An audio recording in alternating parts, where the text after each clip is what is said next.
li nga xamante ni moo di accident yi yaakaar naa ni képp kuy sénégalais rek gis nga li nga xamante ni moo xew ci réew mi yàgg na fi xew ngeen di wax waaye nag dafa mel ni dafa gën a yokk lu nu mel nag lan moo ko waral ana responsable yi ñan lan lañ ci war a jël également comme ay mesures pour rek jéem a saafara lu ni mel ndax bakkan bu rot yaakaar naa ni kenn bëgg ko rawatina ci ay njaboot yoo xamante ni dañuy tukki dañ ñaan yàlla delluwaat ak jàmm ci seen kër ci noonu duñu def rek lu dul fas yéene ànd ak ci waxtaan bi ñoo xamante ni dañuy yëngatu bu baax ci ëtt bi bokk na ci monsieur Atoumane Sy di directeur général bu ANASER di agence nationale de sécurité routière monsieur Sy nuyu nañ la DG dalal la ci Lantinor. jërëjëf Ramatoulaye Sarr merci beaucoup ci invitation bi di nuyu samay co-débatteurs donc Cheikhna Keita di nuyu Makhtar Faye di nuyu aussi Abdourahmane Fall di nuyu aussi peuple sénégalais bi ñuy seetaan donc ñi nekk ci biir réew mi ak ci bitim réew donc nga permettre rek ma nuyu vraiment bu baax le président de la République son excellence Bassirou Diomaye Diakhar Faye nga xam ne moom wóolu donc teg ci confiance ci man tabb ma directeur général de l'ANASER donc agence nationale de sécurité routière donc maa ngi nuyu aussi di sargal bu baax son premier ministre Ousmane Sonko di nuyu aussi mon ministre de tutelle El Malick Ndiaye nga xam ne moom mooy yore lépp lu jëm ci wàllu transport ak infrastructure ci biir réew mi donc di la remercier bu baax ci invitation bi jërëjëf. mi ngoog ñu jaajëfal ko moom DG Atoumane Sy bu ANASER dañuy ëlbatiku ci geneen wàll gi également ñu ànd ak docteur Makhtar Faye moom nag moom mooy directeur exécutif de l'association des assureurs du Sénégal nekk également en charge de la prévention routière docteur Faye nuyu nañ la yow tamit dalal la. jërëjëf Ramatoulaye maa ngi lay nuyu di la fay di nuyu sama naataango yi ma bokkal plateau bi di Abdourahmane Cheikhna mais di beral aussi nuyu aussi monsieur Sy di ko souhaiter la bienvenue dans le monde de la sécurité routière di ko ñaanal it mission bi ñu ko confier yàlla defal ko ci ndam lu koy njortam monsieur Sy bienvenue dans le monde de la sécurité routière lépp loo ci mbëbët lépp loo ci am ci xalaat war ko liggéey pour askan wi yàlla na yàlla defal ndam ci liggéey boobu. di nuyu également téléspectateurs yi di nuyu également wax dëgg yàlla ñi liggéey également ci télé bi.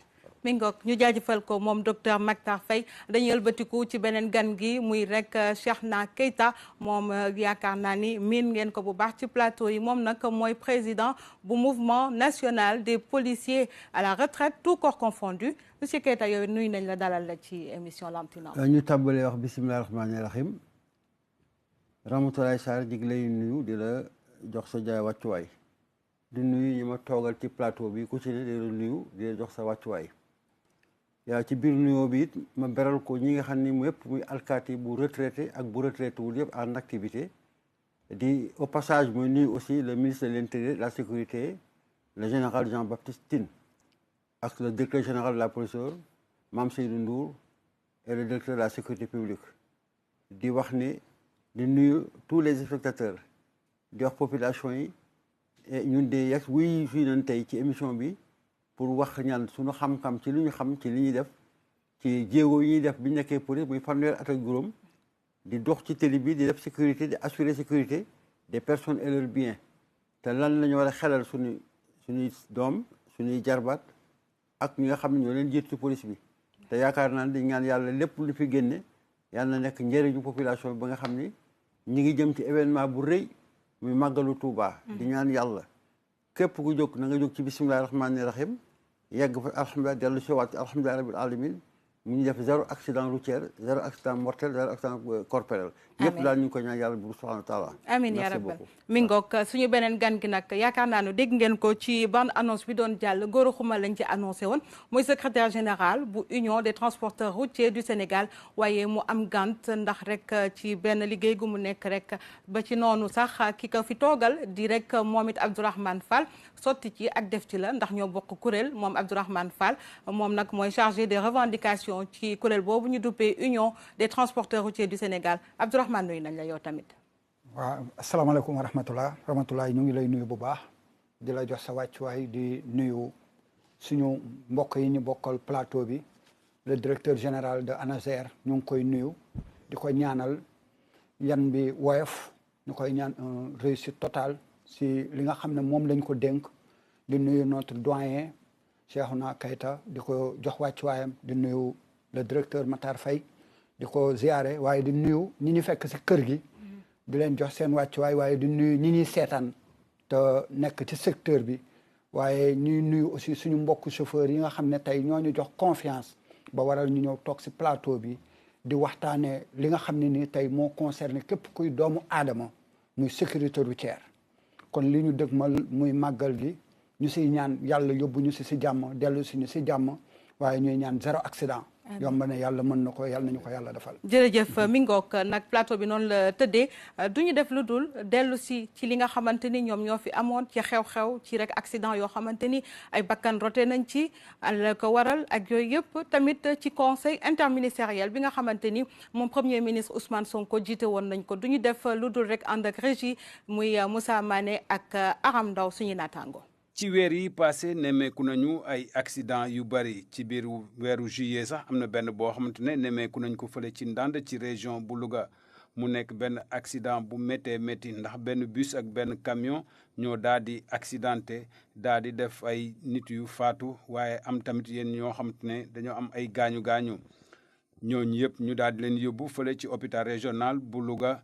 kii di premier ministre Ousmane Sonko daal di dellu si ci benn visite bu mu demoon ci boor yooyu mu daal di tombé ci benn accident ci loolu ñu daal di koy expliquer ndax benn pneu moo kalaate loolu moo tax bus bi mu daal di déraillé ba daal di dugg ci biir àll bi beneen accident boo xamante ne tamit nemmeeku nañ ko mooy fële ci Ndulumaaji ci Matam foofu tamit benn oto moo fa accidenté ak benn camion mu daal di fay am ay nit yu faatu daal di am ñenn ñoo xamante ne dañoo am ay gaañu-gaañu ñu yóbbu leen fële ca hôpital bu Matam accident yi bëri na lool waaye nag lenn loo xamante ne nit ñi moom dañ ko gën a ràññee mooy oto yi dañoo màgget bu baax a baax boo xoolee oto yu bëri yoo xamante ne dañuy daw yu ci bëri daanaka dañoo dem ba dépassé seen âge bi nga xamante ne moom la ñu war a am ci waru diir leneen li nga xamante ne tamit nemmeeku nañ ko ñu ci bëri nee nañu ay pneu yu bëri baaxuñu ba tax na nag pneu yu bëri dañ koy trafiqué di koy dugalaat ci oto yi leneen li nga xamante ne tamit gën nañ ko nemmeeku mooy indiscipline bi nga xamante ne nemmeeku nañ ko ci chauffeur yi ndax bari na ay accident yoo xamante ne sax ay gone ñoo ko occasionné ba tax na nag ñoom dañuy rawante ci biir autoroute yi wala ci yoon yi waaye tamit duñu xam nan la ñu war a mën a génn pour mën a éviter yenn accident yi loolu moo tax premier ministre Ousmane Sonko bi mu gisee li ni mel ak ministre El Hadj Malick Ndiaye nga xamante ne moo yor wàllu transport daal di ci taxaw seetlu ñu naan dañuy woote li nga xamante ne conseil interministériel ngir ñu gëstu bu baax a baax ci lu jëm ci wàllu accident yi waaye tamit ci secteuru transport fii ci Sénégal. mi ngoog muy ñu jaajëfal ko rek moom Moussa Mané ci élément boobu nga xamante ni indi na ko léegi ñu ñeel rek wàllum accident yi li nga xamante ni nemmeeku nañ ci waaye mën nañu delluwaat balaa ñuy dugg ci waxtaan bi xuusandi bu baax ci rek moom it sorti premier ministre Ousmane Sonko wax nañ ko léegi ci biir élément bi gis na accident yi génn na ci pneu yi sax ba wax ci ñu ànd bi yoon nag ak suñu naataango Aram Ndaw. accident yi dinañ faat at mu jot lu ëpp juróom-ñaari téeméeri nit fii ci Sénégal muy ñaari doomu aadama bés bu ne xalaat nañ ci nag waxtaanee ko jël ci ay dogal te saafaragul premier ministre ne jot na ñu jëfee ndigal yi. ki la naan sangul nag sa taar la bëgg de monsieur le ministre de l'Intérieur bii ne policiers yi appliqué avec rigueur ba nit ñi takk casque yi moom il n'est pas concerné. kon bakkan yi muy bëgg a sauver ñooñu ñoo waroon a njëkk jàppale nit ñi ci mesure bi moo tax yooyu day laaj ñu jël suñu responsabilité parce que benn bakkan bu ne am nañ ci responsabilité fii rek Sénégalais yi ñuy dénk. li bon mooy def ko te ko ay mesures d'accompagnement loolu moo bon mais bu ñu tegee mesure d'accompagnement yi ba pare. day am fu muy toll nag il faut être responsable et avec fermeté oto bu waratul daw Sénégal ñu retirer ko de la circulation. lii saytu gi wone mooy lu ëpp ci accident yi ci nit yi lay jógee loolu it di laaj mu ne ku ne jël ci ay responsabilités am. li ma wax ni mën nañu am tolérance pour le moment sur les questions liées aux emplois de masse, encadrer ko avec intelligence. Mais il nous faut être intransigeant sur les comportements individuels. Man keroog bi may jógee Saint-Louis tombé naa ci benn accident ma wàcc dem xool yàlla xam na ni pneu yooyu saretu mbaam sax warul monter pneu yooyu. Sur un bus qui fait des tonnes et des tonnes ban visite technique la jaar ak ñaata contrôle routier la romb ci yoon bi li waroon doon réflexe mooy xool ñan ñoo ne woon monté woon jour boobu ak dernière visite technique kañ la ak fan la ko defee. Je pense que désormais d'ailleurs la notation des services doit dépendre de ça. gannaaw accident bu métti bi amoon 6 kilos ci Kaffrine ñaar fukki dogal ak ñaar jëloon nañ ko tey ñu ne ñeent rek lañ ciy doxal premier ministre laaj leen ci xayma gu gën a yaatu laata nag ñuy dem ci états généraux yi nga xam ne dañ koy jagleel wàllu transport. fii rek loolu ngeen koy def nag liñ bëgg mooy fii ak le 16 août il faut que ngeen jox ñu de manière beaucoup plus précise ay mesures conservatoires par rapport ak situation bii ñuy dund surtout nawet bii ñu dugg et que tous les services tous les responsables ici présents gën a veiller gën a mettre la pression sur leur service et désormais à chaque accident dinañ ci demander compte chaque accident. comité interministériel bi ay ministères yu bari ñoo nekk ci biir ak i kuréel muy beneen pexe boo xam ne teg nañ ko ngir indi rek kaaraange ci tali bi. mi ngoog ñu jaajëfal ko moom it suñu naataango Aram Ndaw yaakaar naa ni gis ngeen ñaari élément yi nga xamante ni nag dafa di loo xamante ni lu am solo la gannaaw si rawatina nag bu premier ministre bi nga xamante ni Ousmane Sonko def na ko moom it di ci wax ak it conseil interministériel bi mu doon jiite ci noonu laaj bu njëkk bi Abdourahmane Fall yow laa koy jagleel ndax gis nañu ci élément yëpp ci ñaari élément yëpp seen responsabilité dañ ko joxoñ wax nañu ci wàllu pneu yi nga xamante ni yenn saa mooy toj ñu ni tamit wàllu discipline yenn chauffeurs yi naka noonu tamit yenn chauffeurs yoo xamante ni sax ay xale yu ndaw lañu ana lan nga mën a yow expliquer tamit li nga xamante ni moo di recrudescence maanaam accident yu bëri yi ñu nemmeeku fan yi yëpp ci réew mi. waaw maa ngi nuyuwaat ñëpp di wax ne comme ni ko premier ministre Ousmane Sonko waxee ci conseil interministériel bi. muy wax boo xam ne nii ñun en tant que des acteurs. concerné nañu te ñun la engagé bien que sénégalais yëpp ñoo la wax ji concerné waaye ñun en tant que des acteurs ñun la gën a laale pneu bi nga xam ne nii keroog bi président jógee dans le nord yam si accident bi premier ministre du moins mu wax ne ñun ñëpp ñoo constaté suñu bopp ne pneu boobu comme ni mu ko waxee sareet sax waru koo monter muy lu ñuy ñaaw lu ñun en tant que des acteurs parce que lan moo tax mooy damay wax ne kenn ku nekk bu amoon responsabilité ci li nga yor ne ay nit ñoo siy dugg te ay doomu jàmbur lañ ak bàyyi jàmbur nga def ko comme sa yos dem ñëw di nga sàmm matériel bi outil ba sa war a dem waaye damay wax ne man dama ko teg si cadre informel bi nga xam ne nii moom la ñu jël secteur bi bëgg ko si sëmba mu concerner loolu yëpp parce que tey su fekkoon nii xool nañu oto yëpp si départ point de départ ba muy jógee muy A jëm plan B ñu xam fi muy départ xam fa muy arrivé sañ nañ ne contrôle boobu yëpp foofu la concerné dégg nañ premier ministre wax na ne ñan la romb ba yegg si foofu muy wax bu am solo beneen kon ñun jàpp nañu ne bépp transporteur boo xam ne nii da nga yor oto muy transport public nga si yab doomu aadama di ko laaj fukki dërëm war nga sàmm outil boobu ba mu mën a dem si jàmm ñëw si jàmm. mais li ma la bëgg laaj mooy yow. laaj naa la ko ci njëlbeen. moo di yow lan nga gis ni accident yu bëri yi tey ji looloo ko waral laata ñuy dugg bunde bu baax ci li nga xamante. premier ministre wax na leen ko man foofu damay sawar ñu waxtaan si. parce que dama wax ne accident pare gu mu jóge fi ci condition bii ñu lancé wu te nekk. ban condition. mooy nii ñu bëgg a doxalee transport. mooy naka. état bi fi nekk dafa yor transport pendant 12 ans ñun ñuy ay acteurs yoo xam ne nii tey dañu jàpp ne transport foofu la sooxe bi yëpp rawee parce que xëy na état sans continuité la nangu nañu ko mais dañu jàpp ni 2000 ak 2012 ni transport public bi doon doxee ak organisation bi ci amoon ci changement sur tous les secteurs diggante 2012 ak 2024 dafa sooxe bu baax a baax. mais accident yi wàññeekuwul de. dafa gën a yokku mooy li ma la wax ne la li tax yokkute boobu. nañu xool la responsabilité kan ak kan la si. dama wax léegi le directeur général ma ne ko su fekkee ni man dama tooñ man Abdourahmane Fall.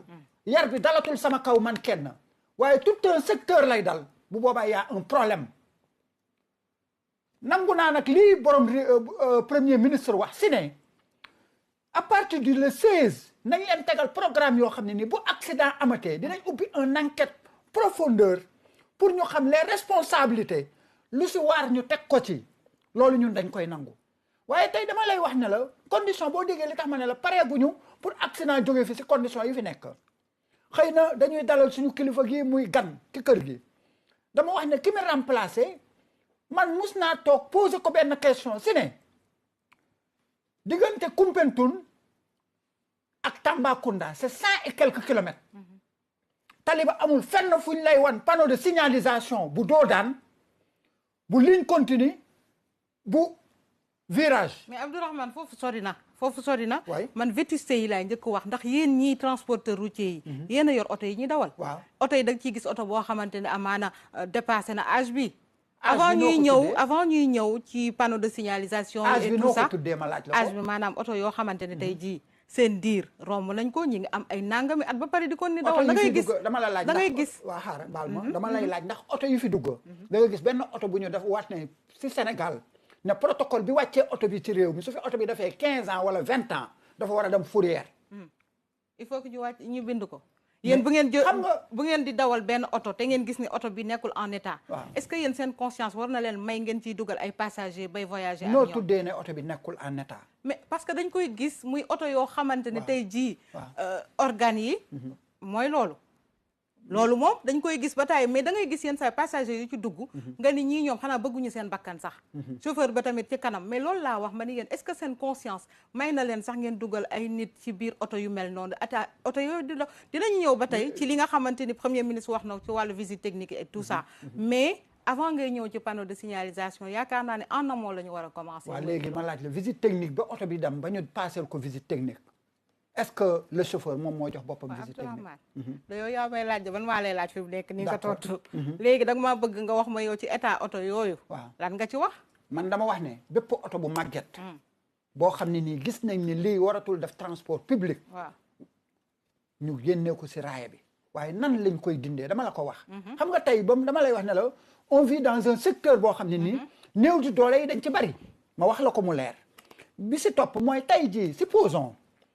dañuy wax ne munul fatt waxin bi waaye dina déggaloo nit ki mu dégg ko tey oto bi ki nga xam ne dafa yor oto mu màgget mu dem si garage am te amul lu mu jëndi jee oto bu bees te oto bi yor këram xam nga man dama wax ne état fan la njëkk a daanoo xëy na ñii ay gan lañ te dañu nekk si yoonu dem kon ñun dañ leen di gunge ci waxtaan bi nag ak ku ko nangoo dégg laay wax tey jii âge oto yi ñu tëj depuis lors est-ce que gënul indi problème yi ankay parce que ñun dañu am ay xalaat oto bi ñu am dafa am carte d'identité muy carte grise. d'accord am licence de transport kon tey oto boobu ki nga xam ne ñun ñoo mën a def renouvellement de parquet état moom la yàlla may moo am privilège yu yenn yi. d'accord kon moom moo ñu mën a gunge si ne oto bi màgget na nañ leen xool nan la ñuy def ba wut oto yu mu yemma maay ba ñun ñu fay oto yooyu te. buy oto yi ñëwee ñu fay dédouanement ñu mën a jël carte grise oto boobu moo loolu point boobu dinañ ci ñëw waaye damay jàll ci DG Atoumane muy directeur général bu ANASER DG déjà li ma bëgg avant ma lay poser laaj bi nga xamante ni moo ñeel sax waxtaan gi tey boo ñu doon wax mission ANASER lan la ban njëriñ la amal askan wi. waaw jërëjëf Ramatoulaye Sarr donc merci beaucoup ci question bi mais avant may tontu question bi rek élément bi ñu wane fii sànq concernant accident yi fi jot a am donc premier ministre bi wax na ko donc accident de la route dafa nekk benn phénomène mondial donc réew boo gis ci àdduna bi am na ay accident donc c'est un fléau mondial et d'ailleurs même OMS daf ko catégorie comme un problème de santé publique donc amul benn réew ci àdduna bi boo xam ni dafa épargné wu ci les accidents de la route donc boo xoolee sax ci àdduna bi donc chaque année il y a 1,3 million de personnes yi faatu ci accident yi dafa bari donc bu ñu jëlee kaawu Sénégal le contexte du Sénégal donc gis nañ ne fan yi accident yi bari nañu et depuis pratiquement mën nañu wax la décennie 2000 donc chaque jour da ngay dégg accident yi et selon les données de l'OMS donc Sénégal durant les 3 dernières années am nañu 4000 accidents 4000 accidents dafa bari et 700 décès mooy 2 décès par jour soit 2 décès par jour dafa bari donc loolu moo tax nag actuellement ñu bëgg a jël ay mesures parce que accident du fatalité donc question d'organisation la donc li ko indi nag premier ministre bi wax na ko accident yi d'une manière générale donc c'est une analyse classique on parle du triptyque le facteur humain le véhicule et les infrastructures routières donc facteur humain mooy nit ñi di dawal oto yi donc Sénégal je pense que il faut que ñu gën a renforcer la formation conducteurs yi parce que remarqué nañu conducteurs yi bëri ñi nga xam ne dañu am permis et encore une fois de plus ni ñu amee le permis de conduire donc xam ngeen ne Sénégal fii permis bi formation bi des na donc en 2 ou 3 mois nga am sa permis de conduire alors que boo defee benchmarking dans tous les pays du monde même au niveau de la sous-région ay Côte d'Ivoire Mali Burkina le permis de conduire dañ koy délivrer dans un délai de 6 mois ba 1 an Sénégal rek ngay gis en l'espace de 2 ou 3 mois ñu jox la sa permis de conduire donc d'où l'importance de renforcer la formation des conducteurs. Et l'ANASER dans tout ça lan mooy sa mission yow. Bon, la mission justement je vais y revenir mais ñun suñu mission donc l'ANASER a été créée en novembre 2021. Donc mission principale c'est de coordonner et de gérer toutes les activités liées à la sécurité routière à l'échelle nationale. Donc lu ñu naan kaaraange yoon. Donc loolu lu am solo la oui ñun ñoo koy saytu. En collaboration avec les autres partenaires parce que am na ay organismes yu bëri yoo xam ne dañuy liggéey ak ñoom donc notamment la direction générale des transports terrestres. Il y a CETUD aussi, il y a FDT, Fonds de développement du transport routier, il y a FERA mais ANASER lépp lu jëm ci kaaraange yoon ci réew mi ñun ñoo koy gérer. D'accord. Donc tout à l'heure maa ngi doon wax le facteur humain. Et les causes d'abord avant facteur humain yow ci sa gis-gis ci sa analyse tey jii accident yi gën na bëri causes yi ci yow ci sa jàngat lan la. Bon maa ngi ko doon wax sànq. parce que le facteur humain. mooy formation bi dafa des. parce que permis bi ni ñu koy amee jaaduwul. parce que pour nga am un bon conducteur ku mën dawal maîtriser dawal am na 3 pàcc yoo xam ne da nga ko war a maîtriser. premier pàcc bi mooy code de la route bi. et d'ailleurs fan yi sax ñoo ngi ci liggéey bu baax parce que partie réglementaire bi plutôt législative bi defar nañ ko ba pare mooy code de la route bu bees bi nga xam ne 2022 lañ ko institué. donc defar nañ partie législative bi léegi partie réglementaire bi moo des. donc le décret d'application. donc conducteur bi dafa war a maîtriser le code de la route. bu loolu weesoo y a lu ñu naan la signalisation. signalisation mën na nekk verticale wala horizontale.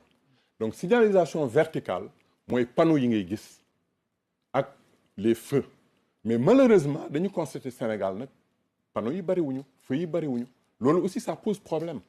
donc bu ñu jógee ci signalisation verticale ñu ñëw ci signalisation horizontale mooy marquage au sol bi flèche de direction yi mais constaté nañu malheureusement yoon yu bëri amuñu signalisation horizontale donc loolu ça fait partie aussi des facteurs de risque des éléments donc la signalisation nit ki daf ko war a maîtriser bu ñu jógee ci signalisation bi mën nañu joxe par exemple lu ñu naan nga mën a dawal oto bi nga war a dawal mooy la technique de conduite d'un véhicule je m'explique boo déggee moo wax loolu parce que nit ki buy dawal donc bu fekkee ne oto bu ndaw bi la moom la ñuy faral di dawal souvent foog nga mën ko jàng loolu dañ koy jàng ci auto école yi mais malheureusement boo xoolee situation Sénégal nit ñi nu ñuy dawalee lu bëri maîtriser wuñ ko dafa am solo ci dawal parce que ñu ci bëri dañ leen di abal oto ñu wax ko raxas et tout ça foofu la ñuy profité jàng dawal rek nekk ci circulation justement et raison pour laquelle d'ailleurs dañu war a accentuer la formation ak la délivrance des examens de théorique et pratique.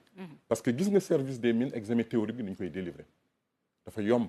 examen pratique bi aussi apparemment créneau rek ngay def stationnement oblique ou parallèle amul benn réew ci àdduna bi ngay dem ñu ne la am nga sa permis examen créneau rek nga def le stationnement. da nga war a confronter wu à la réalité de la circulation nga def un examen pratique boo xamante ne da ngay dugg ci circulation bi dugg ci yoon yi dugg ci autoroute boo génnee bu fekkee ne jàll nga ñu délivrer ce permis. donc loolu aussi lu am solo la. D'accord. waaw donc sànq maa ngi ci doon wax. donc parmi les 3 éléments muy le code de la route la signalisation et la technique de conduite d'un véhicule. xam nga sànq particulier laa doon wax. mais nit ñi aussi dañu war a jàng dawal par rapport ak les véhicules lourds. véhicule lourd boo ko déggee mooy camions yi mooy autobus yi foog nga mën ko dawal et loolu dañ koy jàng. bu ma jógee ci loolu y a ce qu'on appelle les 2 roues. xam nga fii Sénégal malheureusement les 2 roues yi ngay dégg communément ñu ñaan Jakarta cag-cag yi. à ma grande surprise apparemment ñii di dawal 2 roues yi ñu ci bëri amuñu permis de conduire. c'est anormal c'est inacceptable. donc secteur boobu dañ ko war a réglementer nga xam ne xale yi di dawal les 2 roues dañu war a am permis et aussi. D'accord. oto yi ñuy daw plutôt moto yi ñuy dawal amuñu plaque d'immatriculation. loolu aussi beneen phénomène la dinañ ci gën a ñëw dinañ ci gën a ñëw. et juste pour ajouter benn élément rek sur les 2 roues. Oui. donc le port du casque dafa am solo. c'est obligatoire. c'est obligatoire ci code de la route bi dañ ko ci bind. bien sûr. donc nit ki dawal 2 roues da nga war a sol casque et le port du casque protège de 70% des risques de traumatisme crânien. jërëjëf alors dañuy dellu si waat ci point boobu le temps juste ñu introduire docteur Mactar Faye alors docteur yow yaa yor tamit yaa nekk en charge de la prévention routière yaakaar naa ni seen ëtt yi benn la tey jii ci wàllu prévention mooy ñu moytandi su ma juumulee yéen tamit seen rôle boobu naka lay tëddee. Très bien merci beaucoup di jaajëfal gi ñu jot a def seen intervention. mu nekk ay idées yu pertinentes yu ñu fi wax. di wax rek ne sécurité routière c'est une activité fédératrice. comme ni mu ko waxee ñëpp ci bokk tous les acteurs. mais xam nga lii di sécurité routière ak lii di accident buñ ci jëlul ay matuwaay comme vient de le dire monsieur le premier ministre. je pense que dina yàgg ñuy am ay accidents yu dul jeex dina yàgg ñuy reyante muy ANASER muy nouvelle prévention routière muy chauffeurs yi muy bépp acteur di yëngu pour que accident yi wàññeeku duñu mës a am sécurité routière. Pourquoi? Parce qu'on a pendant très longtemps banalisé les accidents de la circulation. On a pendant des années et des années banalisé la sécurité routière. Les gens pensent que la sécurité routière c'est juste taxaw ci rajo bi ne woy na ngeen def ndànk parce que sinon tel sensibiliser rek non xam nga aujourd'hui la sécurité routière ce n'est pas quelque chose d'abstrait c'est du concret tey jii bu ñu demee ba di ko jàngale ci université yi en master ñu war a xam ne lu am solo la souvent dafay am accident avec 10 morts 15 morts 20 morts on l'inscrit sous l'autel de l'émotion ñu ñëw les visages renfrognés ñu mettitlu après ñu jël xaalis jox fi après ñu fàtte. ça ne règle pas le problème. Combien de conseils interministériels la ñu tenir fii Sénégal combien man depuis que je suis à la tête de la prévention routière depuis 2002 je crois que j'ai dû assister au moins à 4 ou 5 conseils interministériels chaque fois dañuy jël ay mesures pertinentes mais duñ dem fenn. Et très récemment et bon moo tax sànq vraiment le kaddu gi premier ministre wax sànq. ma di ko rafetlu. et lu jiitu loolu son ministre des infrastructures. vraiment après l'accident de Ndande. day xamante ne man dama ci tombé d'ailleurs j'ai parti en mission à Saint-Louis. ñëw ba foofu egsi foofu l'accident s'est produit devant moi. donc bi mu ñëwee moom après la ñëw si rejoindre foofu. mais bi mu ñëwee mais il a fait un discours boo xamante ne bii. vraiment discours bu ma naw la xamul tax parce que ce que les gens refusaient de dire moom il l'a dit parce que aujourd'hui dans tous les pays du monde accident mënu ñàkk de il y en aura toujours mais mën nañ ko wàññi mais pour wàññi ko nag ça demande de prendre des mesures et ces mesures là pour les prendre il faut du courage il faut également de la détermination mais il faut également de la pédagogie parce que nit ñi femme nooy wax ak ñoom tey jii su ma demoon tey gare routière ñoo taxaw naan da ngeen def dànk sinon dinañ leen duñ ma déglu. menacé leen quoi. oui duñ ma déglu. mais su ma ñëwee ne leen xam ngeen accident yi bëri nañ te xam nañ li koy indi. aujourd'hui tout le monde au Sénégal connaît les causes des accidents.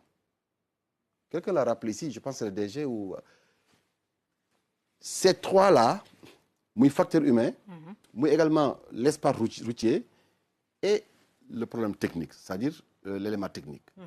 mooy oto bi tey ji oto su fekkente ne amul lumière comment on peut le laisser partir de Dakar jusqu'à Podor. tey jii comment peux-tu comprendre oto boo xamante ne bi amul clignotant wala souvent sur l'autoroute dañuy gis ay oto yoo xamante ne amuñu feu. wala frein yi baaxul. wala frein yi baaxul donc des freins défectueux. donc tout ça ce sont des éléments yoo xam ne dafay rentrer dans le troisième facteur mooy le facteur technique lié au véhicule. le deuxième facteur bi c'est le facteur espace routier. Parfois on le voit les routes nationales sont très belles mais parfois les accotements ne sont pas stabilisés. parce que bu tawee rek da koy lekk day lekk ba lekk boor bi et de ce fait voilà et de ce fait day dem ba gën a xatal tali bi donc ça également am nañ ci ay solutions mooy il faut construire yaatal tali yi def ko 2 fois 2 voies séparées par un terre-plein central pour éviter lan qu'il y ait des collisions. Troisième bi je crois que déjà beaucoup insisté c'est le facteur humain et le facteur humain boobu peut-être je vais passer peut-être la parole mais le facteur humain soo ma ko mayaatee dinaa si ñëwaat encore il y a énormément de choses à dire là-dessus. dañ ciy taxaw ci facteur humain boobu dinañ ci ñëw c'est juste le temps également Cheikhna Keita jox ko kàddu gi ndax ëttu transport bi niñ ko waxee yow yaakaar naa ne aussi kenn du la ci am lenn luñ la ci xamal lu bees ndax ba nga nekkee en activité yéen a ngi doon côtoyer ñi nga xamante ni ñooy transporteurs yi ñi nekk ci kaw tali bi et tout sànq maa ngi koy laaj te dama koy dellu si waat laajaat ko cause yi la ñu bëgg soxla tey ji askan wi mën a xam li ci bokk DG wax na ko docteur Faye baamtu na ko Abdourahmane yow sa gis-gis tey jii lan la. waaw merci beaucoup Ramatoulaye Sarr question bu pertinente nga laajte lan moo waral accident yu bëri yi et surtout mooy accident mortel cause bi yomb na jarul seeti midi wala 14 heures lu fas du yomb dindi la d'abord li ñu njëkk tàmbalee moo di état bu nekkee ci nguur yore lépp bala nga xalaata defal dara mais na nga xalaata defar say tëli ba mu nekk aux normes tey Sénégal yëpp boo ko waree tëli yi benn baaxu ci ay pax moo fa nekk ak i kàmb te di ko waral lenn dong la am na li fi nekkoon mu doñ te kenn du ko fàttu mu mooy les travaux publics du Sénégal saa yu nawet Moussa Wassé ñu naan bi rafistole defaraat tëli yëpp mais ci président Diouf la doñee te boobu ba léegi kenn xalaatul indiwaat ko benn cause ngi noonu beneen bi moo di yow nan nga mën a imaginer Ramatoulaye Sarr Senghor bi muy ñëw ci nguur gi ay rapide ndondi la fi fekk mu jox ko Sékou Touré andi car rapide 1960 ba les car rapide ñi ngi daw waaw 7 places 67 ans d'âge les camions berri ëpp na 75 ans d'âge les bus yi ñu importe yu ñëw fii dana am 25 ans d'âge mooy horaire yi waaw di bus yi di ñëw te buy ñëw mais du indaale porte bagage day ñëw dans les normes légiques ñu ñëw def noonu waaw nan nga mën a imaginer loo mel noonu tey boo jëlee sa 7 places jógee Thiès di dem Tivaouane boo toogee ci biir 7 places bi yaa ngi gis télé bi donc yëpp dañ leen rafistolé dafa dina ak ay bërigo Ndiaga Ndiaye yi 45 ans d'âge te bi ñuy ñëw transport de marchandise dañuy transformer ko en transport de bagage de personnes mais lu waral loolu et on regarde faire am na lu ñuy wax léegi de les pneus alkaati bi dafa am limite ma jox la benn exemple patent bi ma nekkee commissariat bu Grand Yoff mos naa arrêté benn car rapide xool pneu yi mu nekk usé fer apparent ma ni clients yi wàcc leen dañoo mer clients yi bu dema wax du laaj yàlla atte ñu dañoo wàcc ñoom ñëri di saa se pneu bi toj camions yi dañuy gis camions yi daw triangle de présignalisation sax duñ ko am te dañ wax tout transport en commun booy dem war nga am boîte à pharmacie war nga am marteau pour ëllëg bu kee bu di coincé ñu toj weer yi yëpp c'est des manquements. parce que ñenn ñi dañuy jël branche garab bu ñu amee accident teg ko mais yooyu yëpp c'est des manquements. ay manquements yoo xam dañ koo teg. beneen bi aussi il faut ñu taxaw seet parce que chaque fois accident mortel am. ñu ni chauffeur bi dund ñu ne involontaire ci nag. moi je le dis et je maintiens mes propos li mu wax nii xale yu ndaw yi di daw la plupart bu ñuy dem dañuy gens wala ñu yore yamba wala ñu drogué wu nekk au bord des volants man damay dawal sama oto ci autoroute à péage bi je me limite à 90 au 100 da ngay gis benn bus moo romb et puis il roulait plus de 100 et quelques donc aujourd'hui dañu war a jël ay mesures bloquer les compteurs limiter leen xam ne fii la ñu yem du accident amee comme ni ko premier ministre ñu def les contrôles qu'il faut wax nañu les pneus yi importés yi man je ne crois pas d'effet que baax nañu mais ñi koy recycler la ñu war a seet te ils sont là te pneu day yàqu au lieu nga dem jëndaat benn pneu da nga yóbbu ñu recycler ko dafa am durée waaw dañ koy recycler gis ngeen ko mais tout ça c'est mi ngi fii donc intransigeance boobu il faut que ñu dooleel ndaw buur yi ñu def seen liggéey man damay jox un exemple patent saa yu ma koy jox dama koy wax 1987 bi ñu dàqe bi ñu reprendre j'ai eu la chance de reprendre le gouverneur bi ñu installé le nouveau commissaire amul lu mu ñu yekkul paye leen seen bopp xam leen li ngeen doon bàyyi leen mbuxum bi ngeen nekk ci télé bi Machine Keita daf ma mer mu jox ma brigade ma woo les jeunes derrière le commissariat na leen nag am leen jom pas de rancune mais il faut sanctionner ku def faute je l'ai fait 1 an et demi les chauffeurs se sont réunis à Kaolack maa ngi wax ñëpp a ngi may dégg dem gisi le gouverneur non on ne peut pas travailler avec Cheikhna Keita parce que y a pas de pardon mais le gouverneur m'a demandé mon affectation à Louga suivi d'une correspondance qu'on m'envoie en brousse. loolu yëpp ndax rigueur bi nga ci demandé ci Sadio Kitane qui était le commissaire de Louga ñëw wax ma lettre ma ne ko y a aucun problème mu ne ma toogal y a quelqu'un qui est permissionnaire un chef de brigade toogal tu vas le remplacer ma toog 3 jours mu woote un rassemblement ne ma Cheikhna sors des rangs ma génn mu ne qu'est-ce que vous avez fait à votre commissaire ma ne ko mais rien du tout mu ne vous êtes le meilleur chef de brigade que j'ai connu toogal yàlla att nañu donc beneen bi moo di lu ñu waxul la dernière grève des transporteurs lan ñu réclamé ñu ne ils sont les policiers les gendarmes dañ leen di sonal contrôle bi dañ leen di tracasserie ainsi de suite il y avait l'ancien ministre de l'intérieur ak le ministre des transports Mansour Faye qui était là bi mu jàppante ak waa Kébémer yi man maa taal sama oto parce que je suis responsable des policiers à la retraite sol lu ci woyof dem ba à quelques 200 mètres ma wàcc fa mu demee ma laajte lépp les renseignements il passait moom waa compagnie sucrière di jàll dañ doon jox toujours suukar chaque korité waa commissariat bi ñu alkaati leen nuyu mu dépassé leen sur la ligne continue ñëw manqué leen de respect daf lay wax li mu leen wax te leen tuuti ñu jóge fa replier les policiers seen point stratégie yi ne woon ba pare interdiction ba léegi mooy wax nii le policier n'a pas le droit de contrôler un Ndiaga Ndiaye il n'a pas le droit de contrôler un car rapide il n'a pas le droit de contrôler un bus il n'a pas le droit de contrôler un camion je le dis et je le maintiens xam nañ ko ba léegi mu am il y a que les tchak-tchak et les véhicules particuliers qui sont contrôlés avec ça vous voulez qu'on demande aux policiers de faire le travail d'accord alors mais c'est pas normal dinañ ci dellu si yaa ngi dégg foofu Cheikhna Keita waxee kon yéen xam nga sànq ci njëlbeen maa ngi la koy wax ci li nga xamante ni bokk na ci ay cause naam waxuñu ne lépp yéen la waaye tamit dañu gis ne accident yu bëri ci bu ñu xoolee léegi ci li nga xamante ni sama naataango Moussa Mané wax na ko ci biir élément bi wax nañu ni tamit seen responsabilité mu di yenn indiscipline yenn chauffeurs yi gis nañ fi Thiès la woon tamit ay courses yi am diggante ay xale lañu te loolu aussi dafa di foowee sa bakkan kon tey jii yéen tamit il faut que ngeen nangu am na benn responsabilité bu ngeen ciy joué naam bu fekkee ni tamit war ngeen mën a taxaw pour indi benn sensibilisation ak waxtaan ak seen ay ñooñ.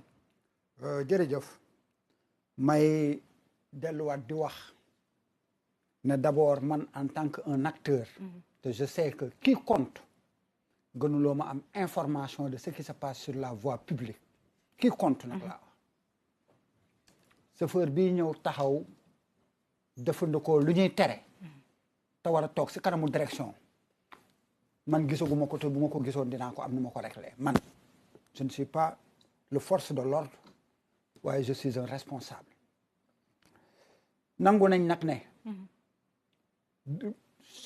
bérébu liggéeyukaay boo jël si àdduna am na Marème ak Birane bien sûr. ku normal ak ku normalul ala kulli alin dëgg la. léegi nag chauffeur bi normalul man su ma ko gisee balaa yoon di yegg si moom man danaa ko wax la ma xam ba pare su ma déggalee alhamdulilah su ma déggalul yoon mooy régler loolu parce que dañuy wax ne personne n'est au-dessous de la loi ma waxaat DG dafa wax bu am solo muy ñetti mbir yoo xam ne boo doon séddale pàccu accident yi ñett ñooñu nga koy séddale mu yem fa waaye damay bañ monsieur Keita mu avisé wu bëgg a seetal ñi mu yor man j'ai des amis parce que ci liggéey bi en tant que un syndicaliste ñu nekk commissaire de police wala ñu nekk le colonel la ñuy tàmbalee suñu liggéey. mais tey mënu leen seetal sax waaw tey sañ naa taxaw ne dama ci am ay xarit. yoo xam ne ils sont dignes avant may ñëw fii tey am na commissaire de police bu mag muy Daouda Bodian yilif central bu Guédiawaye c'est un ami à moi c'est un conseil damay wax ne bu alkaati yëpp meloon ne moom kenn du joxoñ alkaati. Abdourahmane xam nga dañu ne ñenn. waaw certains. waaw premier ministre tamit dafa ne certains. waaw kon ça veut dire que ni waxul ñëpp. léegi kaay ma wax la Ramatulaay. dama bëgg accident bi man su ma ko doon joxe man. waaw damay wax ne ñetti pàcc la. ñetti pàcc yëpp chaque fois su ma déggee damay dégg ñu séddale si chauffeur am na ci wàll. parce que dama jàpp man wàllu chauffeur bi sax état moo ko yor parce que état moo mën a yar chauffeur bi kon man damay wax ne c'est l'état encore état encore état. mais pourquoi état moo war a yar moo mën a yar chauffeur bi. xaar ma ñëw xam nga léegi nii suñu naataango wax na ci formation pour avoir le permis de conduire te c'est très important li tax ma wax sànq sama tàmbali wax ma ne la suñu secteur bi dañu jël baaxaale ñu ne informel la informel boobu ñu jël moo tax kenn nanguwu si dugg si ne chauffeur bi am na lu mu war xam nga dama wax ne ak yelleefu doomu aadama mu ngi ci chauffeur bi transport public lay def dafa demander état am lu mu ko wax na ko soo ko amee ma permettre le loolu mu dem wuti ji loolu ba aptu ko état jox ko waaye lan moo tax état gunge boobu nag laa wax responsabilité état la mooy pour former le chauffeur d'abord responsabilité état moo ci nekk kon jàpp naa ki xamul état moo ko warlu woon mu xam ki yaruwul nag état moo warloo mu yaru xam nga man mënu ma yar kenn waaye tey naa génn si biti rond-point bi tey léegi daf lu ñuy tere. waaye tamit bu ñu leen jëlee pour ay mesures pour yar leen. waaw faut pas que ngeen solidaire entre vous également daal ne kii teg nañ ko lii il faut que tamit ñu def. kaay ma wax la xam nga DG dañu waxtaan fii avant muy dugg. mu wax lu ma doy si waxtaanam. te ma jàpp ni bu si tegee tànkam ala kulli alin wallahi dina réussir son mission xam nga mooy lan dialogue ak partager ak déglu. Sëriñ bi Fay wax na léegi wax bu am solo. te mooy bu duggoon si biir gaar ba ñu nekk. tey waxee avec rigueur ak dënn. kenn du ko déglu. da ngeen di braqué wu. kooku moom parce que déglu nañ ñun suñu ministre amuñoo ak moom problème mais man dama jàpp man en tant que un frère su ma ko doon conseil dama koy dama wuti ji ay conseil technique ñooy déglu. te di jëfee seen wax. ndax lan ndax dama jàpp ni ay sorteem. waaw ni muy génnee du noonu la ñuy régler réew. du loolu la ñuy régler secteur. ñun Mansour Faye bi mu fi génnee ma waxaat ko bi ñuy wàccee Umar yu mu fal ko est-ce que du tamit yéen da ngeen bañ ku leen wax dëgg. déedéet yéen tamit ko ku leen tenir benn langage de vérité ngeen di bañ ndax yéen da ngeen gaaw a braqué wu. déedéet léegi maa ngi lay kay ma laaj xam nga luy exemple. waaw Ramatulaay baal ma xaala ma wax waa dema yéen a ngi muucu deretu population bi wax bu garaaw la man du ma ko wax ku ma nawloo man. c'est une façon de parler. non pas façon man je ne suis pas d'accord. une façon de parler à des limites ak ñi nga ko war a wax. tey sama doom sama doom non déglul déedéet moom ci problème mu paas la ko doon waxee. waaw moom ci version paas la ko doon waxee. mooy hausse tarif yeeg yooyu. waaw foofu nag moom wax na dëgg. non déedéet man je suis un transporteur avant d'être syndicaliste. attends je suis un transporteur. ñun ñii consommateur di voyager. waa xaar ma wax la. wallahi si télé laay waxee. waaw samay oto. nanguwuma ko si yokk paas man ma wax la ko tey nga dégg. Abdourahmane dawal waaw.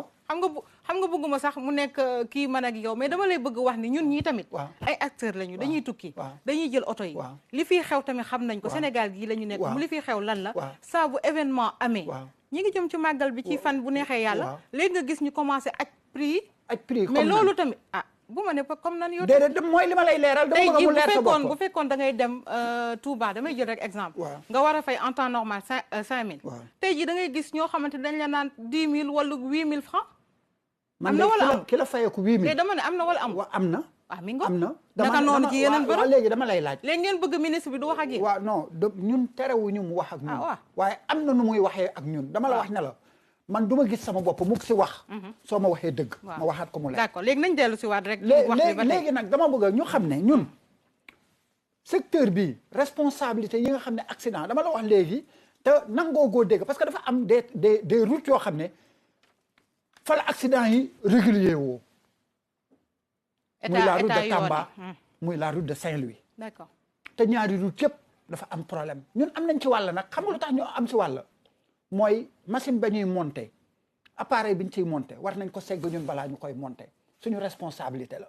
kon bépp chauffeur boo xam ne wala transporteur da nga war a monter pneu bu baax nga monter fa pneu bu bon. man Abdourahmane Fall du ma ànd ak yow si loolu. d'accord alors ñu jàll ci DG dégg nga Abdourahmane li mu wax tamit te yéen a ngi ci ëtt bi yaakaar naa ni am na lu ñuy wax sax ni jarul explication yu bëri parce que dañ koy dund ñun ñi également mu di ay facteurs yoo xamante ni. facteurs yi day indi moom bokk na ci nekk ay cause accident mortel tamit nañ ko wax. waaw mais effectivement bon am na lu mu jot a junj sànq. xam nga sànq maa ngi doon dérouler les facteurs. de risque. évoqué naa facteur humain. donc dafa amoon benn facteur boo xam ne bu am solo la sànq premier ministre moo ngi ko doon wax effectivement ci élément bi concernant oto bi par rapport ak pneu bi. donc le facteur du véhicule moom la ñuy wax le facteur du véhicule le facteur 2. boobu ça représente 7% des accidents. et Sénégal fii remarqué nañu donc du man rek maa ko constaté d'une manière générale le parc automobile est vétuste. donc oto yi dañu màgget. donc boo xoolee sax selon les statistiques de l'agence nationale de statistique et de la démographie ANSD. 45000 oto yu màgget ñoo ngi circuler biir Sénégal. 45000. 45000 dafa bari. donc raison pour laquelle dañu war a renouveler le parc automobile. donc xoolal par exemple bon. je donne l'exemple des cars rapides des cars Ndiaga Ndiaye donc am na oto yoo xam ne de manière visuelle boo ko gisee nii rek da ngay xam ne oto yi war ñu daw bien sûr et pourtant dañu am visite technique donc loolu lu doy waar la foofu problème la justement c'est un problème donc d'où le renouvellement du parc automobile et loolu gouvernement du Sénégal moo ngi ci taxaw bu baax a baax a baax donc yooyu dafa nekk ay mesures yoo xam ne moom la ñu war a jël à long ou moyen terme donc le renouvellement du parc automobile donc il y a aussi le renforcement de la visite technique mooy visite technique bi ñuy def service des mines d'ailleurs man sax dama koy tuddee plutôt vérification mécanique parce que bu ñuy wax visite technique la technique c'est plutôt par rapport ak oto boo koy dawal mais côté oto plutôt oto en question oto on parle plutôt de la mécanique donc dañu ko war a tuddee plutôt vérification mécanique d'accord donc visite technique bi bon c'est dommage quand même mais malheureusement dañ ko war a gën a renforcer parce que da ngay gis oto boo xamante ne par exemple nga gis ko ci yoon bi da lay leer na oto bi en principe warul daw et puis malheureusement au Sénégal benn centre de contrôle technique rek moo fi am ñu nekk Dakar et ñun incha allah c'est ce qu'on prévoit ci mesure très bien donc dañu fas yéene yokk les contrôles techniques les centres de contrôle technique au niveau national donc capitale régionale bu nekk ñu dafa benn centre de contrôle technique de telle sorte que ñi nga xam ne ci région bi lañu nekk ils ne sont pas obligés ñëw ba Dakar pour def seen visite technique et d'ailleurs au niveau des régions lu ci bëri kii rek la ñuy def contrôle visuel donc inspection visuelle à l'œil nu mais du ñu xool organe oto bi donc loolu aussi lu am solo la parce que comme sànq ci élément bi ñu ko gisee foofu tamit service yi nekk foofu dañoo faillir à leur mission parce que oto boo xamante ni yow wax nga ko léegi mécanique la yow organe yi nga war a xool mais bu fekkee yow visuel bi rek la nii tamit mënoo rek définir ni oto bii kat amul benn problème war na mën a daw waaw mais loolu aussi am na lu bëri lu ko waral parce que Sénégal donc mën nañu peut-être dénombrer lu mat ay 1 million de véhicules mais oto yu bëri Dakar la ñu concentré wu donc centre de visite technique bi nekk fii au niveau de Hann donc doyul pour par rapport à la capacité donc loolu aussi dafa nekk beneen problématique donc raison pour laquelle ñun suñuy décision suñuy mesures yu ñuy jël donc dañu bëgg a élargir le contrôle technique à l'échelle régionale donc bu ma jógee ci pàcc boobu concernant oto bi donc oto dafa war a nekk élément bu am solo. mais foofu bëggoon naa la wax tamit nangu leen ni tamit foofu seen responsabilité moo ci engagé wu. Bon, des services de l'État. Je comprends ce non, que vous dama ne dites là. nangu nga wala nangu tamit. Bon, je peux dire que plutôt, il y a aussi le problème des moyens. Parce que pour construire un centre de contrôle technique, ça demande beaucoup de moyens. De moyens financiers et moyens humains également. Mais lolu ñu ngi ci liggéey bu baax a baax. Et Inch'Allah, donc à l'avenir, c'est sûr et certain que du yàgg bu neexee yàlla dinañu mettre en place des centres de contrôle technique au niveau des régions pour gën a renforcer le contrôle technique. Parce que oto balaa muy daw dafa war a nekk dans de très bonnes conditions. Et loolu aussi maa ngi ñaax chauffeurs yi. Parce que xam nga nit booy jël sa oto muy camion muy autobus surtout ñi nga xam ne dañuy yàpp ay nit.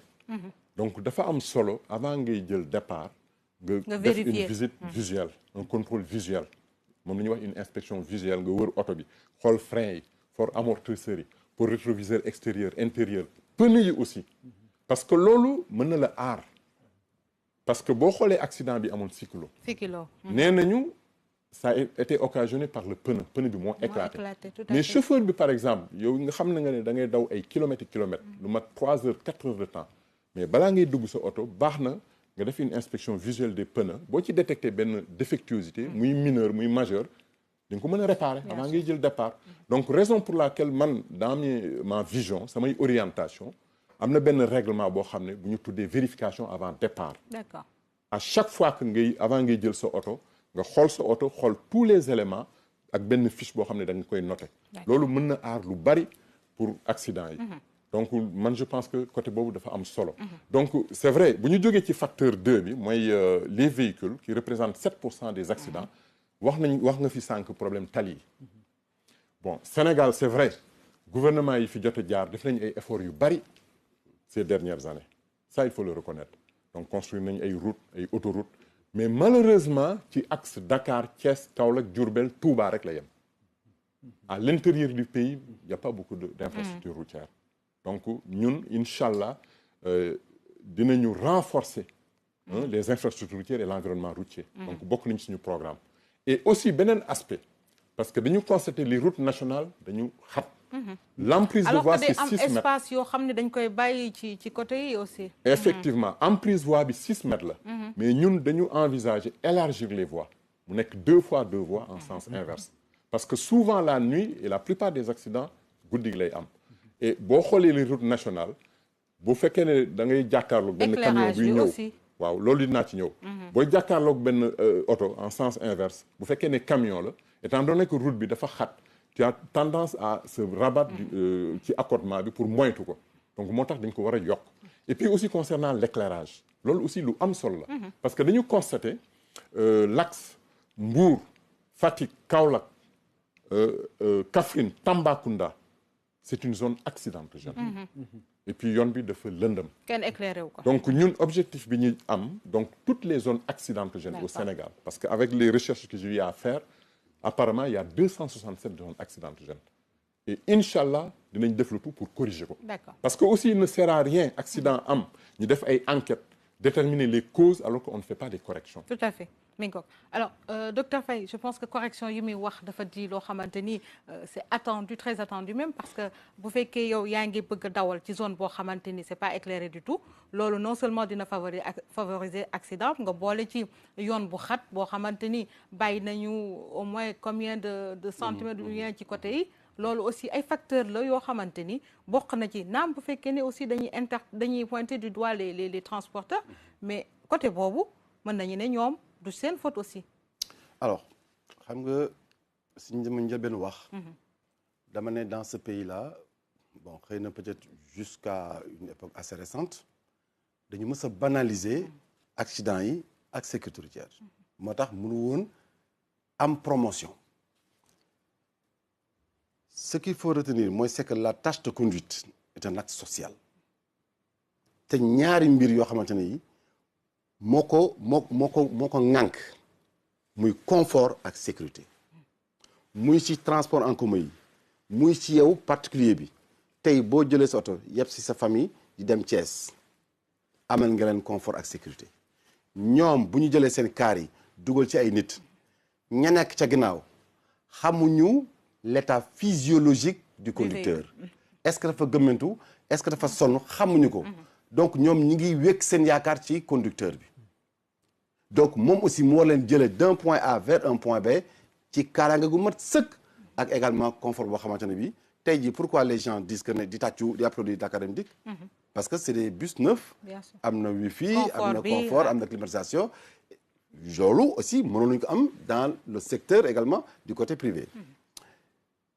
loolu nag su fekkante ne dañ ko càmbarul ba teg ko fa taabal ji du ñu mën dem moo tax ma ne les causes des accidents xam nañ ko parce que en exploitant les PV de la police et de la gendarmerie xam nañu exactement la oto ba indi comme accident ndax taliba la cause yi ndax nit ka la tey jii gendarmerie dem fa ñu wax la léegi quelles sont les causes. police dem fa ñu wax la parce que ñoom seen domaine de prédilection c'est les milieux urbains. ñu wax la fa am waaw ginnaaw bi ñu xamee causes yi tey jii dans toutes les émissions radio télé les débats dans les gares routières grand place yi xam nga lan moo doon mbir mi. ñu taxaw comme ni ko premier ministre waxee léegi nañ ko proposer ay solutions. solution yooyu tey jii Ramatoulaye boo ci d'accord ak man ak sama naataango yi dañuy jéem a def ce qu'on appelle le pré-conseil sax bi nga xamante ne bi l'après-conseil du interministériel mais en vue d'aller vers les assises sur le transport ñu am luñ fi proposé loo xamante ne lii ñi ñuy seetaan dañ nekk parce que ñëpp xam nañ ne indi accident yi bien sûr mais ñu xam ne voilà les vrais problèmes voilà les vraies solutions te tey jii solutions yi am na benn téere bu ma bind ci wàllu woowu la formation madame vous conviendrez avec moi que ak ñi ñuy seetaan que on ne peut pas respecter ce que l'on ignore loo jàngul mënoo ko tari tey jii y a combien de gens qui conduisent te xamuñu les prescriptions du code de la route te koo cox mu sànni loxo lu mu xuloo yow et je vois qu'en fait dans la circulation il y a 3 types de conducteurs ki nga xam ne mi ngi dawal xam les règles de circulation te di ko appliquer premier type de conducteur deuxième bi mooy ki nga xam ne xam na règles yi waaye du ko appliquer parce que il pense bénéficier de passe-droit tey jii su ma jàppee ma dem wooyi atumaan mu woote ñu bàyyi ma su ma dinaa woo le commandant de compagnie wala mu woo le commissaire de police ñu bàyyi ma intervention cette culture de la concession tant que jëluñu ko ma rangé ko dans les tiroirs de l'oubliette toujours problème day am donc ça également il faut ñu teg ko de côté beneen bi mooy que ne pourquoi mënuñu revoir le système de délivrance des permis de conduire atumaan wax na ko léegi ñëw tag chrono ñu jox la permis nga dem mais amoo expertise bi amoo expérience bi li mu wax c'est la vérité ça c'était dans les années 70 ba même début 80 booy passé permis da ngay dem circulation am ay montée am ay te erreur boo def la moindre erreur gars yi na la wàccal oto bi yow mënu ko dawal man j'étais en France bi may bëgg a permis étant étudiant mais à l'époque c'était du franc français il fallait débourser 4500 muy 450 000 ma ne mais 450 000 bala ma ko defee foofu te wóoru nga am de tu prends 20 leçons 20 heures de conduite dañaa la code à volonté mais 20 heures boo paree dañaa la yow mënoo dara il faut nga yokk rek yeneen 10 fii nga ñëw Sénégal ñoo la 10 leçons de conduite wala 15 ba pare les gens s'empressent pour fexe ba nga am sa permis de conduire donc dama ne nañu bàyyi caaxaan bi wax ji bëri na ça fait des années on répète les mêmes choses man nag wax dëgg yàlla sama effort sama disponibilité jox naa ko autorités yi bees yi ma fi gis. il faut également des sanctions parce que dañuy wax loo xam ne daf ma doy suñu waxoon lu ma doy man je suis un intellectuel non suñu waxoon lu ma doy du ma ci sa addu mais le discours de El Malick bu ma dégg ak tout à l'heure là dans votre plus reportage ce que j'ai entendu dire le premier ministre je vous assure je me donne corps et âme pour que jàppale leen ci liggéey bi je l'ai dit même tout à l'heure au DG de l'ANASER wax leen ne la sécurité routière est un projet collectif et tous les Sénégalais doivent se sentir dedans parce que lenn moo ñu ñor mooy fexe bi accident yi wàññeeku donc tey jii il faut que ñu jël loolu moo tax dama bëgg nag ñu xuus tuuti ci forme si bi pardon si solution yi avant solution sax man ci li ñeel wàllum sanction yi parce que aussi il faut des mesures dissuasives ñu ngi koy wax peut-être muy loo xamante ni buñ ko agité rek transporteurs yi commencé muy permis à point yooyu nga xamante ni bëgguñu ko dégg. deux mots sur la sanction. Ouais. Les gens pensent que la sanction est toujours utilisée à des fins punitives. C'est faux. La sanction ici également, elle est utilisée à des fins éducatives et préventives. Bu ñu la sanctionné immobilise sa oto nga ne ah man kat démb defoon nañ ma lii parce que lii laa ñu kenn joxuma laajuma dërëm nag mais lii laa def gars yi immobilisé ma lii dootuma dalati. di nga xalaataat. nga bëgg a def naka su dul noonu alkaati bi wala ne la ah déet c'est pas comme ça ni nga war a def ni nga war a def léegi taxawal ni en attendant xam nga loolu taxawloo bu mooy taxaw noonu. ba tey c'est de la prévention. wala mu taxaw wax ak yow. ne c'est pas comme ça. feu bi su fekkee dafa rouge da nga war a taxaw. intersection bu fekkee da ngay intersection amul feu amul panneau respecter le principe de la priorité à droite. donc yooyu nag wax dëgg yàlla su fekkente ne jànguloo ko doo ko mës a mën tari. dama ne aujourd'hui il faut ñu xoolaat parce que toutes les études de référence dans le monde donnent la priorité à la formation. tey jii man j'ai l'avantage d'évoluer dans deux secteurs la prévention routière et les assurances. Je suis le directeur exécutif des deux équipes. mais tey jii noppi nañu ànd ak état. parce que on a constaté que accident yi ëpp mortel je dis hein c'est au niveau des transports plus de voyageurs parce que collision yi am ak nii ñu fay faat. mais il y a plus d'accidents du côté des particuliers mais accident mortel yi. mortel yi foofu la ëppee. te souvent ça se produit la nuit. D'accord. ñu fexe ba maintenir cette mesure là que en fait mais boo demee dans beaucoup de pays à 22h le transport public arrêté na. boo demee dans beaucoup de pays. 22h pourtant fii amoon na ay mesures yu ñu ci jëloon. peut-être toujours application yi la ñuy wax. mais comme camions yi war a circuler à des heures. à partir de minuit et tout ça. même ça il y a un arrêté du gouverneur. Ouais. qui interdit la circulation des camions. à une certaine heure. lourds à partir de jusqu'à 9h. war nañu dugg Dakar. 10h ça ko quoi. mais l'après-midi pour permettre aux usagers ñu dellu seen kër. waaw ci jàmm ak salaam. 16h ñu arrêté ba mais est-ce que mesure boobu appliqué nañ ko. application bi donc dama ne. on peut pas être dans une communauté ñuy tëgg ay loi ñu ne loi bi pour monsieur la bii pour monsieur Fall la bii pour monsieur Keita. boobu bii pour man. et très souvent dans la circulation beaucoup d'usagers je ne parle pas de chauffeur parce que chauffeur c'est une fonction. am na chauffeur de l'administration am na chauffeur des transports en commun am na chauffeur des mais la plupart nga xamante ne jànguñu. chacun se crée son propre code de la route. d'autres ils pensent que le code de la route est un dispositif d'injonction insupportable lii ñu ma bëgg wax ni du ma ko def. du ma ko def dañuy passer outre d'accord dinañu dellu si waat ci point boobu. alors on avance un peu Cheikh naa ci côté boobu sànq dinañ ci ñëw ndax yaa ngi doon wax premier ministre wax na ko ba joxañ ci responsabilité de certains agents de sécurité routière loolu kenn du ko bañ ndax gis nañu liy xew yenn saay ci kaw tali waaye tamit da nga ko wax mu di vétusté du parc automobile loolu problème la bu ñu waxee également nuñ koy waxatee ni tali yu mel également loolu problème la Abdourahmane mu nangu ko mu bañ ko ñu gis ni màggetaay yenn oto yoo xam ne dañ leen di transformer wax nga ko ci sa njëlbéen wax day xamante ni lii moo ko tax a jóg mais dañ koy changer gis nañ fi benn accident boo xamante ne woon dañu ne woon sax warul am normalement mooy fi nit yi di toog ci diggante bi. Versailles mi ngoog warul am. te da ngay gis ay oto yi wàccee ak loolu ñii daal di gën a transformer ci kaw def ci porte bagage et tout ça ay facteurs la yoo xamante ni tamit bokk na ci liy causer accident mortel yu bëri. waaw loolu am na pour me avancer.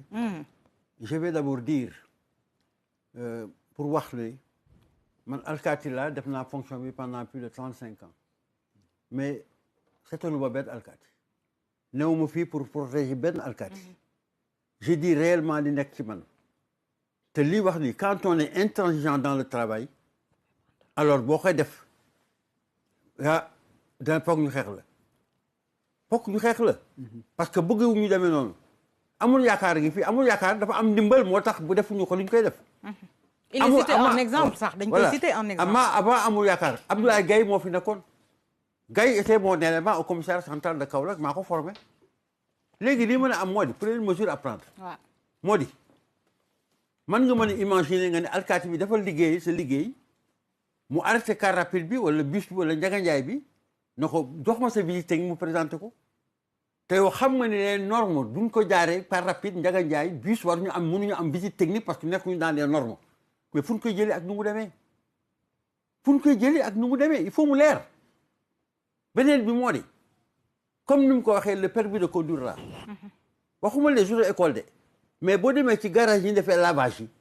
mais ci leen joxe da nga am sa benn mbokk jóge àll ba yor na benn clando ngay dem avancer avant arrêt nga dem rapidement nga dem jox le permis de conduire mënuñoo dara il peut pas maîtriser dañuy def loo xam ni ça ne tient pas voilà la situation donc affaire du permis de conduire dañ ko war a xool bu baax a baax ci affaire yooyu lii aussi ça me permet de lancer un appel solennel yéen alkaati yi yéen lay waxal man seen doyen la te tey jii tey am na loo xam ni premier ministre génn na ko ne tey accident yi bëri na mooy tax alkaati ak gendarme yi defuñ seen liggéey dañuy nekk pour xalaat seen i poche ñenn ci ñoom. voilà dama bëgg nag ngeen xool nag jiital seen jom ak seen kersa ak honneur police xam ne liggéey bi moo leen fa teg ñu teg leen di liggéey def correctement liggéey bi ku newul ci yoon nga teg leen ci yoon loolu ngeen sant def leen ko noonu beneen bi aussi ma lancé un appel au président de la République Bassirou Diomaye Diakhar Faye et son premier Ousmane Sonko que ni mesures yi fi son prédécesseur jëloon sur exportateurs yi ñoo ko xeex ba ñu interdire le contrôle de certains véhicules de transport public muy bus di Ndiaga Ndiaye les camions vieillis de 75 ans les 7 places nañ ko lever waxuma au-delà que c'est des dangers mais drogue bi dugg fii ak lu bëree bëri ci loolu lay jaar parce que y a plus de contrôle. ci fan lay jaar. ci camion yooyu ak bus yi ni muy duggee. waaw beneen bi moo di man damay wax avec exemple dugg naa sama oto di ko dawal topp ci benn bus ñeewu moo ko dépassé parce que le bus tàngee li ko waral mooy non seulement dafa nekk surnombre mais bagage yi boo ko abandonné y avait plus d'1 tonne de bagage. liñ ko sëf moo bëri. mais est-ce que c'est normal.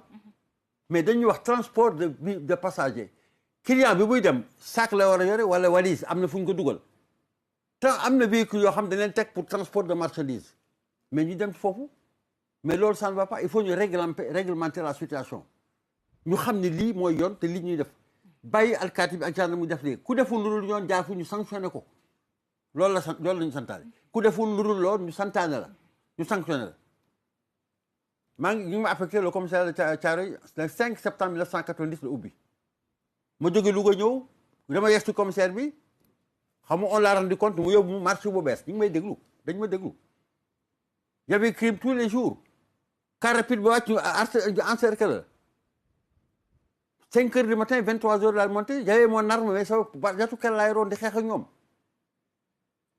mais tey lan laa ci gagné absolument rien du tout donc alkaati bi ak gendarme bi ak quoi qu'on puisse dire na nga xool bu baax bu ñu sori demal Gambie gii la fa moo gën a ñaaw demal Mali demal Côte d'Ivoire tey ma wax la tey farle wu ma de mais Afrique nous avons la meilleure police africaine. d'accord mais Cheikh naa tamit côté boobu li PM wax tamit kenn du ko weddi muy corruption certains agents. d'accord naa je suis d'accord dama ni parce que ñun dañ koy dund chaque jour. d'accord naa Ramatoulaye dama ni foo dem am na fu ñuul. bien sûr foo dem soo ko xoolee. waaw. am na fu taq mais am na ci corps yoo xam ni xaaree wuñ ko ci ñoom. parce que ñoom seen service mooy lan.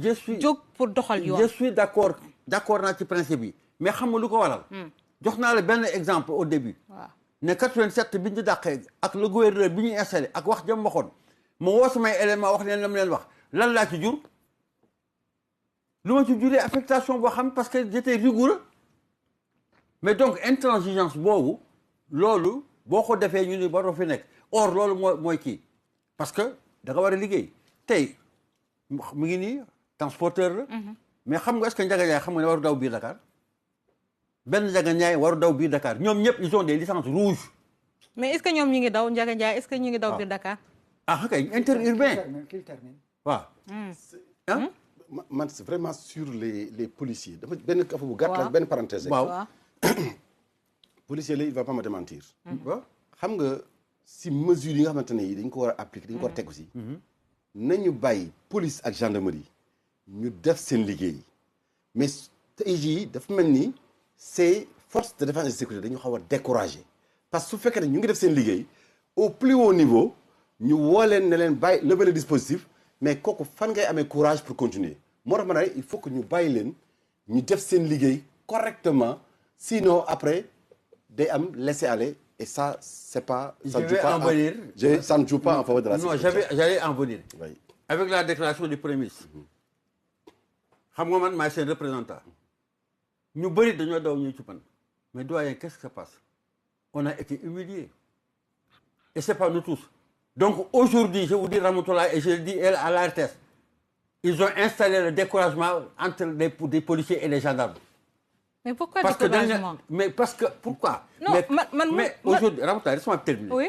Il aurait dû, il y a des yoo xam ne il aurait dû appeler le ministre de l'Intérieur, appeler le directeur général de la police nationale autour d'une table ñu toog wax ni def leen lii wax leen lii parce que lii lañ constaté ñu woo wax lii.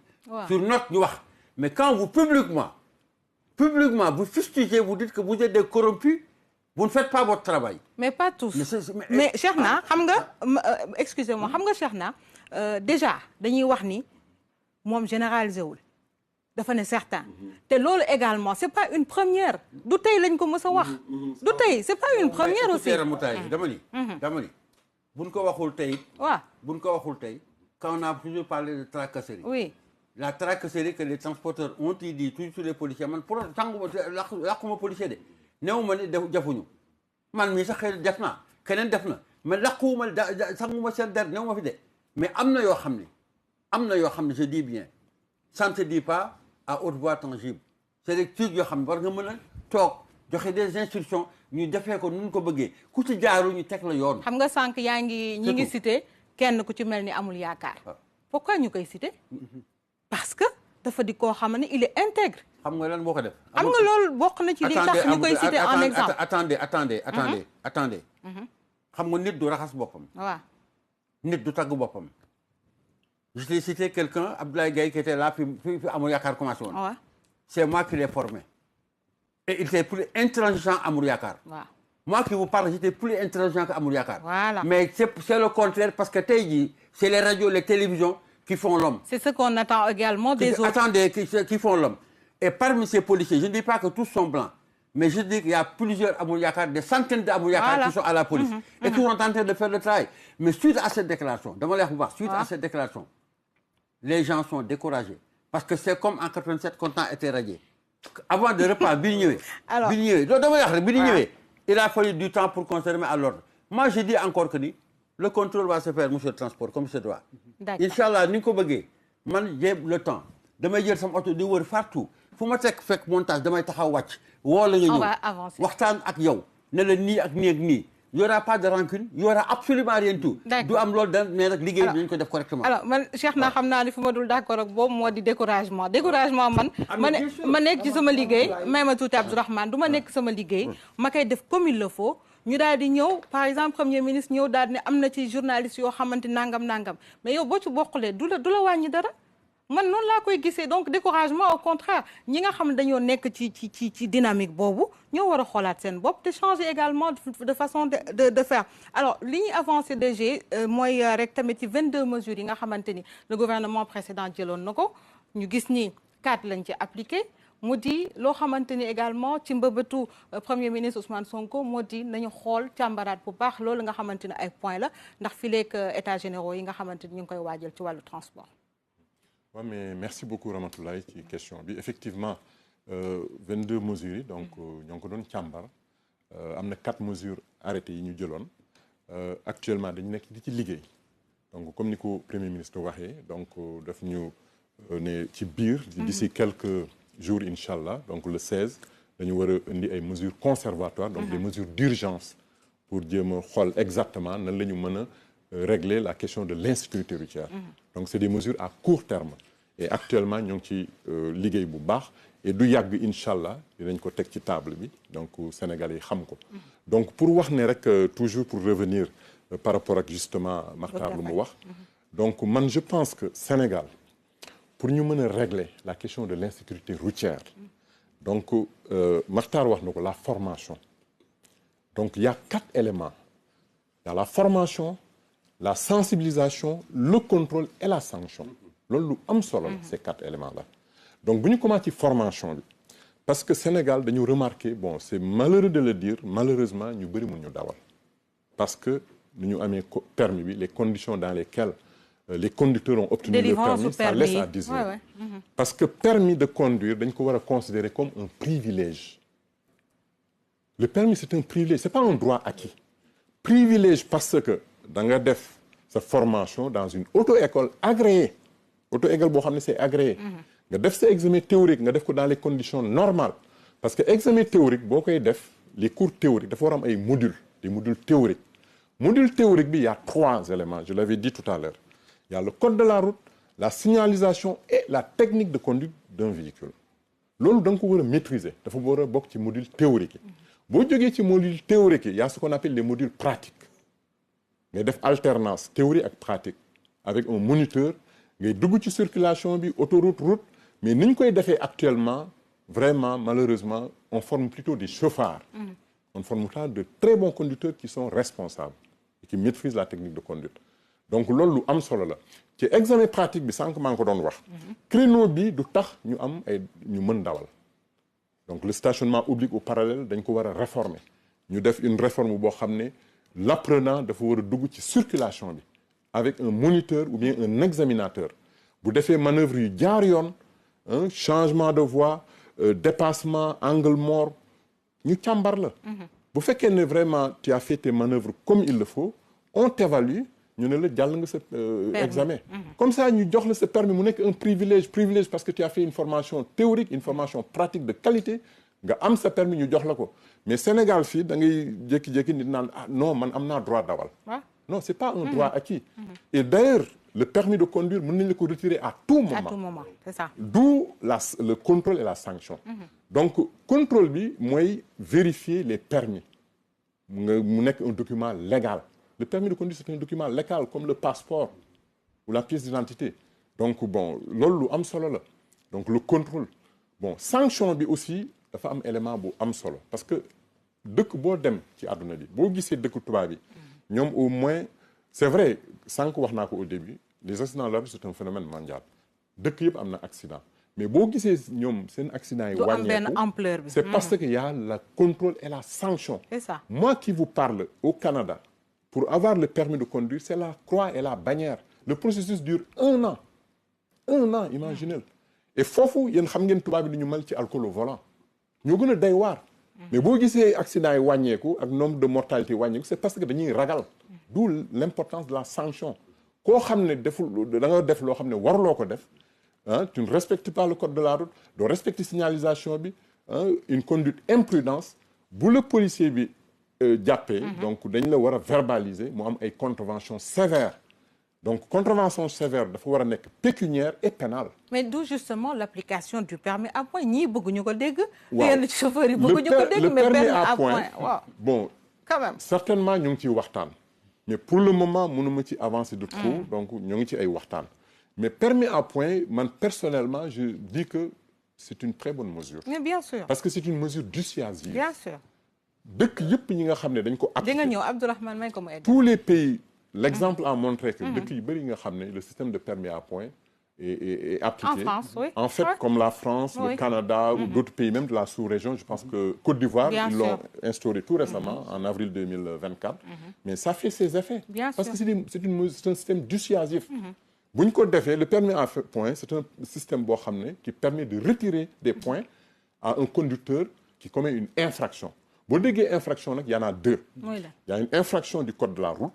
Donc mooy par exemple griller benn stop wala panneau wala nga def dépassement dangereux excès de vitesse donc le relier à la conduite d'un véhicule maanaam nga bañ a respecter yenn ci très bien nga bañ a respecter le code de la route am na beneen infraction boo xam ne mooy infraction du code criminel relié à la conduite d'un véhicule je m'explique foofu on parle xam nga sànq ñoo ngi ko doon wax ñi nga xam ne dañuy dawal sous l'emprise de l'alcool nga xam ne ils sont en état d'ébriété de plus en plus Sénégal ñoo ngi koy constater ak ñi nga xam ne aussi sous l'emprise des drogues c'est une infraction criminelle. mais foofu bëggoon naa la ci laaj est-ce que tey jii au Sénégal am nañu également mooy taux d'alcoolémie bi nga xamante ni mën nañu am des outils ci conducteur bi bu taxawee ñu gis ni kii kat voilà il est un peu douteux ñu defal ko test d'alcoolémie est-ce que boobu am na fi non pour le moment amul bon am na en fait c'est possible mu am mais c'est des aspects techniques loolu il faut que ñu expérimenter ñu def ay projets pilotes. ak xool également drogue yi ñuy waaw user les et tout drogues ça aussi effectivement yooyu y a des moyens techniques mais bon pour le moment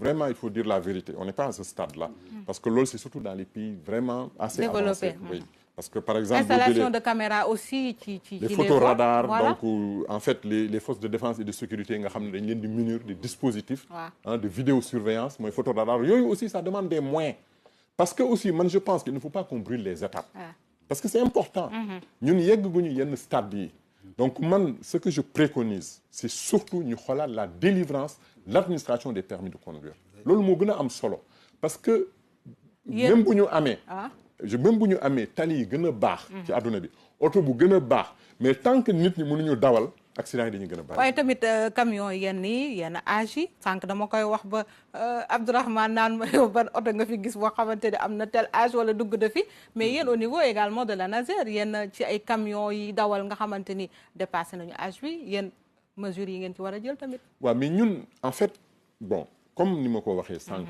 donc l'ANASER dafa am benn mission de gestion et de coordination des activités liées à la sécurité routière au niveau national. Bon concernant les véhicules les contrôles techniques. da nga koy faral fàcce ndax ñu dégg bu baax. waaw dafa transporteur. concernant contrôle technique bi mooy visite technique bi ñuy def. loolu en général direction générale des transports terrestres moo koy gérer. waaw donc mais man personnellement donc gis nañ Sénégal contrôle technique bi dafa am manque rigueur. dafa manque rigueur parce que boo génnee fii léegi ci dëkk bi da ngay gis oto boo xam ne da lay leer ne oto bi mënul warul daw. keroog premier ministre wax na ko. donc d'où l'importance ñu war a gën a renouveler le parc automobile parce que oto yu bëri dañu màgget et puis renforcer aussi parce que contrôle technique bi donc certainement am na ay points yoo xam ne dañ ko war a gën a xoolaat ci oto bi parce que yenn dëkk tubaab yi pour vous dire que bu ñuy vérifier oto bi dañuy xool lu mat ay 120 ba 169 points ci biir oto bi. D'accord. loolu lu am solo la. d'accord alors juste benn question avant mais jàll ci Abdourahmane xam naa ne yàkkamti na âge bi nga xamante ne aussi yenn chauffeurs yi mooy ñiy dawal camions yi et tout ça parce que dañ ciy gis ay chauffeurs yoo xam ne ils sont très jeunes ñu leen di bàyyi ñuy dawal ay camions et tout ça est-ce que tamit foofu waruñu mën a xool peut-être ñu jox ñoo xamante ni ils ont la trentaine wala ñu dépassé trentaine mais da ngay gis ñu jeune di yor ay camions yoo xam ne sax ñoo leen ëpp gabarit foofu. mais loolu amu ci ça importe peu l'âge. c'est-à-dire que gis nga dawal à partir de 17 ans. 17 ans war nga mën a dugg auto école nga commencé jàng dawal. D'accord. Parce que âge bi ça importe peu li gën a am solo mooy formation bi. D'accord. Même bu fekkee ne da nga am 17 ans ou 18 ans dëkk tubaab yi xale yu bëri à partir de 17 ans. dañuy commencé nekk dans les 16 ans nous au Canada par exemple c'est 16 ans.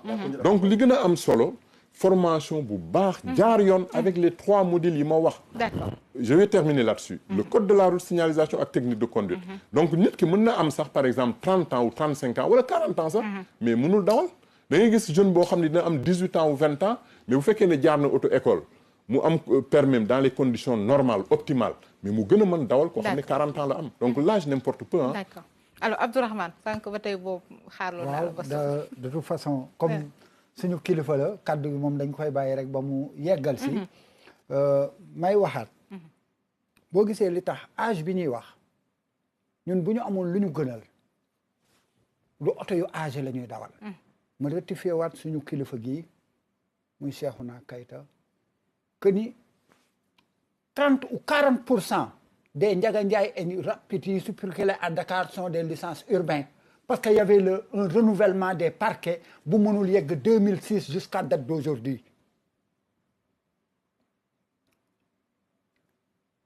xëy na naam am na oto yu fa nekk am licence interurbain licence bu xonq bi ngay wax te nekk ci biir Dakar du urbain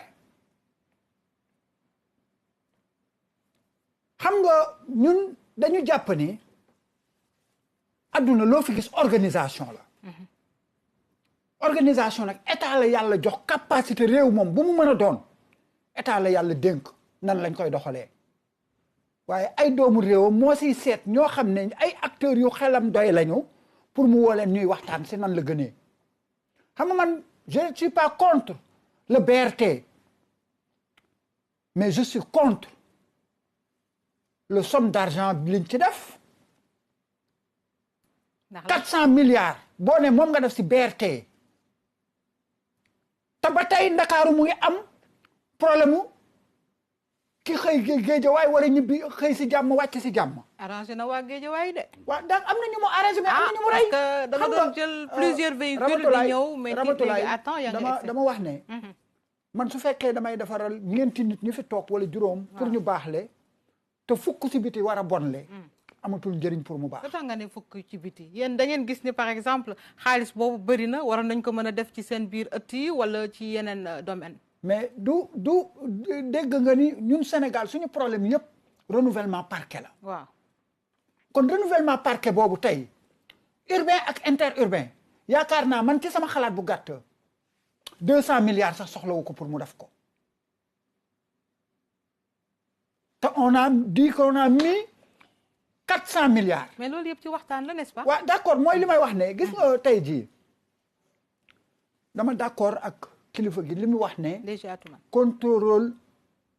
contrôle visite technique bi il faut que mu am benn rigueur bu ci am bien sûr pour ku nekk le bien de tout le monde man en tant que un acteur nu mu baaxee laay wax 22 mesures yi ñuy laaj du 22 23 la 23 mesures yi man c'est sama xalaat bu gàtt boo gisee li tax bi ko premier ministre Amadou Ba di instauré à Diamniadio mooy li ma wax ne état day éviter def loolu mooy tëju si bureau rek leen say xaatim say arrêté ak décret ñun woowoon nañ ñu Diamniadio de mais bi mu ñëwee këyit yu weex yi nga yor noonu la ko indee bi ñu ñëwee mu toog wax li ko arrangé nii la def accident 6 kilos bi ñu wax muy l'accident le plus mortel ak bu sàkkal bi am 23 morts yi ñaari accident yooyu yàlla dafa def matul ñu weer si diggante bi. dafa jegentoo. ñaari accident yëpp bokk naa man si ñu fa jiitu. alors li ñu dese ci Amadou Ba man maa ko jiitu si cette ligne boobu keroog waaye dama wax ne mbir ay décret dañ koy waxtaanee sëriñ bi léegi DG Faye wax na ne daw guddi bi accident yi mujjee am yëpp benn du si guddi te ma waxaat nag ne défaillance mooy indi accident.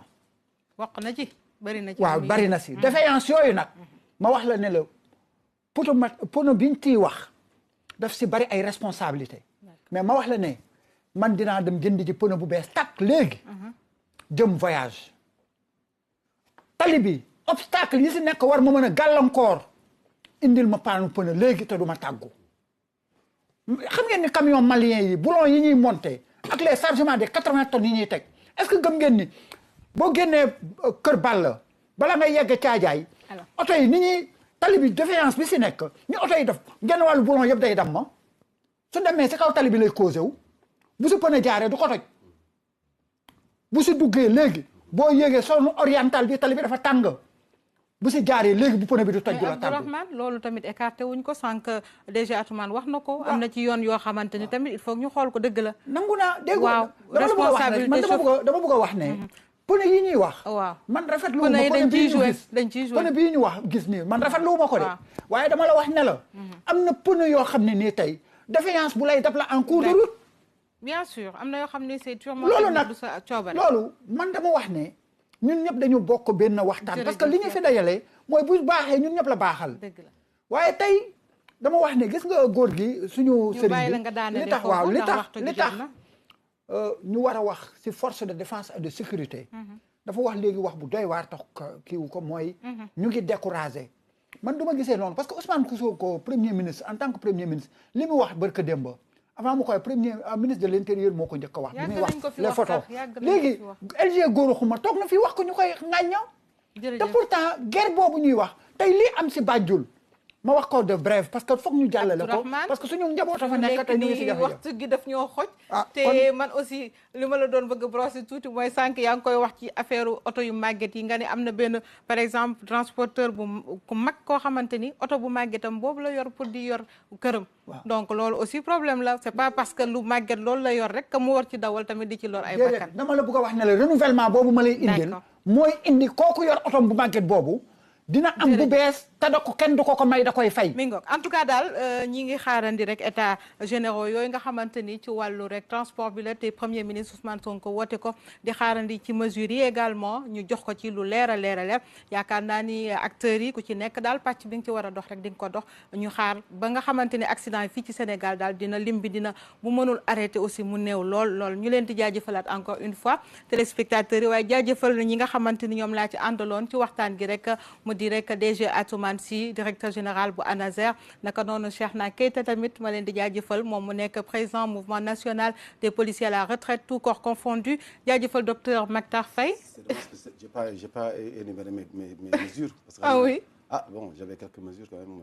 Combien de mesures? Ah, au moins 3 à 4 mesures. waxal boog ñu xool. Alors donc je pense qu'en fait la première mot on l'a même déjà brossé, c'est en fait la formation. Oui. Obligatoirement.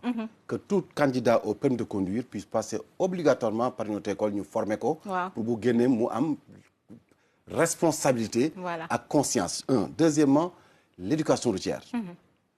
Commencer l'apprentissage dès le bas âge dans les écoles. Ça, il faut obligatoirement que l'éducation routière soit incorporée dans les programmes scolaires. Merci. Troisièmement aussi, le binôme contrôle-sanction mënul ñàkk. Dans tout projet de sécurité routière, il y a un volet répressif. Voilà. Et quatrièmement, c'est le dernier, toutes les mesures qui sont prises désormais, il faut créer un comité de suivi et d'évaluation. C'est pas la peine qu'on aille sur 50 mesures. Voilà. 4 mesures, nous suivi ko. Merci. Alors justement, le Premier ministre attend qu'on lui propose donc ci mesures yooyu ce sera l'occasion. Voilà ñu leen jaajëfal Cheikh na fi mu nekk waxtu gi daf ma xat daf ma c'est pour revenir sur les propos du Premier ministre parlant de la corruption. La corruption a des bases parce que quand on parle de corruption il y a un corrupteur et le bien sûr et un corrupteur. D'accord ñu jaajëfal leen et je le répète que ni il y a des propos qu'on doit envoyer aux agents qui sont sur la route.